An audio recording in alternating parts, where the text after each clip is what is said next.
উম্মত তুমি জানো না আমি যে তায়েফের পাথরের আঘাতে পুরা পিঠ চালনির মতো ঝাঁঝরা বানায় ফেলছে আমার?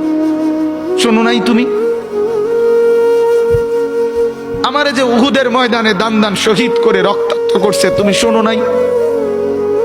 আমি যে 14 দিন পেটে ক্ষুধার তাড়নায় পাথর বাঁধছিলাম, উম্মত তোমার মনে নাই?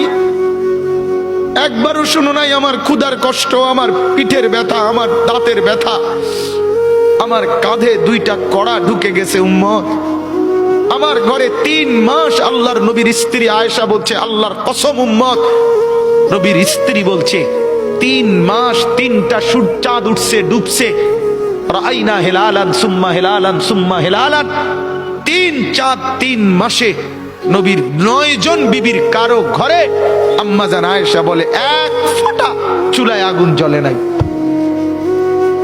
মা আওকাদাত ফি আবিয়াতে রাসূলিল্লাহ নারুন, নবীর একজন বিবির ঘরেও আগুন জ্বলে নাই।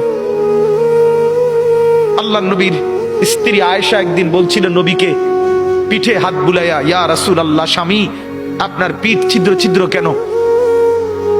পুরা পিঠ চালনির মতো ছিদ্র ছিদ্র কেন? আপনার কি ছোটবেলায় বসন্ত রোগ হয়েছিল, গোটা হয়েছিল?